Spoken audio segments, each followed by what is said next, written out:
নমস্কার বন্ধুরা, অবিশ্বাস্য সত্য চ্যানেলে আপনাদের সকলকে জানাই স্বাগত। আজকের বিষয়টি হতে চলেছে খুবই গুরুত্বপূর্ণ একটি বিষয়।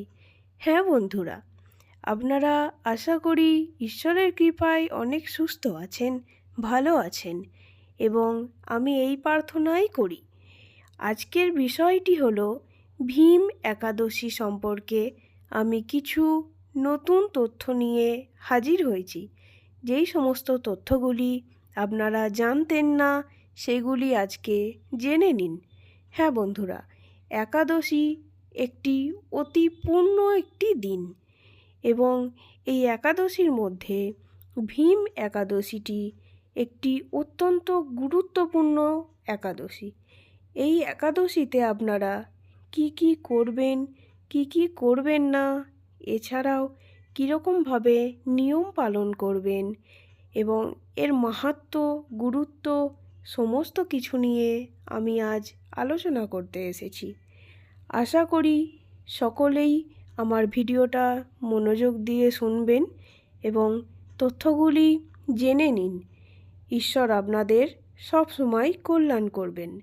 হ্যাঁ বন্ধুরা, এবারের ভীম একাদশীটি পড়েছে 29শে জানুয়ারি 2026 বৃহস্পতিবার এবং পশ্চিমবঙ্গের এর সময় হচ্ছে পূর্বাহ্নে 5টা 50 থেকে 9টা 31 মধ্যে এবং বাংলাদেশে হচ্ছে পূর্বাহ্নে 6টা 39 থেকে 10টা 21 মধ্যে।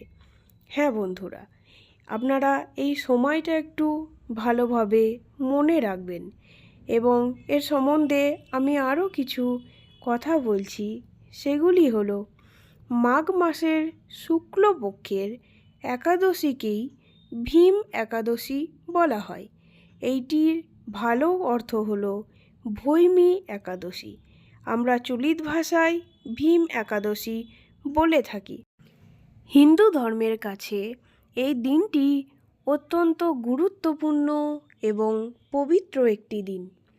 এই দিনে আপনারা ভগবানের নাম জপ করুন, দেখবেন আপনাদের অনেক পুণ্যি হবে। এবার আমি আসি ভীম একাদশীর গুরুত্ব ও মাহাত্ম্য নিয়ে। হ্যাঁ বন্ধুরা, আসুন আমরা সেগুলি জেনে নিই। ভৈমী একাদশী পালন করলে সমস্ত পাপ থেকে মুক্তি পাওয়া যায় বলে বিশ্বাস করা হয়। এছাড়াও শাস্ত্র মতে এই ব্রত পালন করলে ব্যক্তির অকাল মৃত্যু থেকেও রক্ষা পাওয়া যায়। হ্যাঁ বন্ধুরা, আশীর্বাদ ভগবানের আপনাদের সব সময় থাকবে।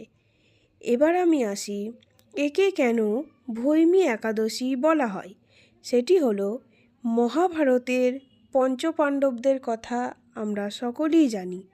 তাদের মধ্যে অন্যতম হলো ভীম, আর 5টা ভাইয়ের নাম হলো যুধিষ্ঠির, ভীম, অর্জুন, নকুল ও সহদেব।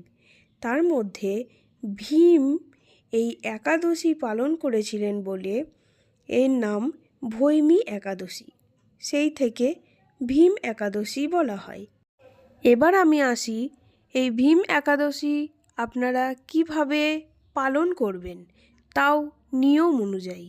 সেটি হলো, প্রথমেই বলি উপবাস সম্বন্ধে। এই দিনে ভক্তরা সূর্যোদয় থেকে পরদিন সূর্যোদয় পর্যন্ত অন্ন গ্রহণ করে না। উপবাসে কাটে তাদের দিন।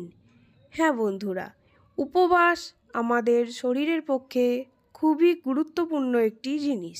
ডাক্তারেরাও বর্তমান যুগে এখন উপবাসের কথাটি মেনে নিয়েছেন এবং এই জিনিসটি আমাদের শরীরের পক্ষে খুবই গুরুত্বপূর্ণ।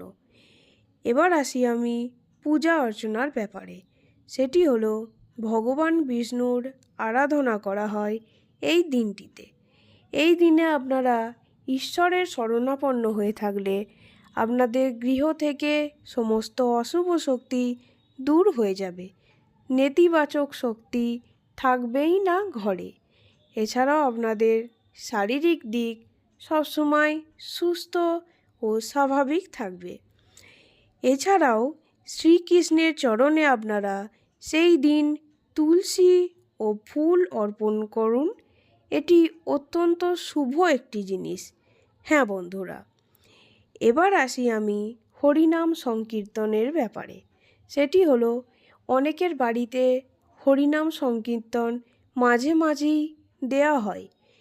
এরকম যদি সেই দিনটিতে বাড়িতে হরিনাম দেওয়া হয়, খুবই মঙ্গলের জিনিস হবে। সেরকমও যদি না হয়, উপায় নিশ্চয় আছে।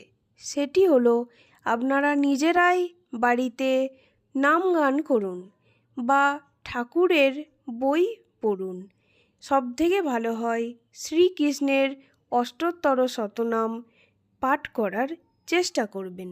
সেটি আপনার গৃহের পক্ষে খুবই মঙ্গলজনক হবে। এবার আমি আসি দানের ব্যাপারে। সেটি হলো সামর্থ্য অনুযায়ী দুস্থদের খাবার বা বস্ত্র দান করুন। এটি এই ব্রতের অন্যতম একটি কাজ। এই জিনিসটা যদি আপনারা করতে পারেন, ভগবানের কৃপায় আপনাদের সংসারে খুব উন্নতি হবে। আপনারা এটা মিলিয়ে দেখে নেবেন। হ্যাঁ বন্ধুরা, পুরাণ অনুসারে অনিচ্ছাকৃতভাবে কোনো ভুল বা অপরাধ হয়ে থাকলে এই ব্রতের প্রভাবে সেই পাপ ক্ষয় হয়ে যায় এবং চিত্তশুদ্ধি ঘটে। হ্যাঁ বন্ধুরা, এটা একদম সঠিক কথা। এই ব্রতের এতটাই জোর যে আপনার অপরাধ ভুলবশত হয়ে থাকলেও সেটি ঠাকুর কোনো বিচার করবেন না। সেটি আপনার পাপ ক্ষয় হয়ে যাবে। হ্যাঁ বন্ধুরা, এছাড়াও আপনারা মোক্ষ লাভ করতে পারেন। ভগবানের পথে আপনারা যাত্রা করতে পারেন। হ্যাঁ বন্ধুরা, এই ভীম একাদশীর দিনে আপনারা বাড়িতে কখনো আমিষ এসব রান্না করবেন না বা কারোর সঙ্গে ঝগড়া কলহ করবেন না। দেখবেন সংসারে উন্নতি আপনাদের নিশ্চয়ই হবে। ভগবানের নাম নিয়ে সারাক্ষণ থাকুন। ভগবান আমাদের সব সময় সঙ্গে আছেন। উনি সমস্ত কিছু আমাদের ঠিকঠাকভাবে পরিচালনা করবেন।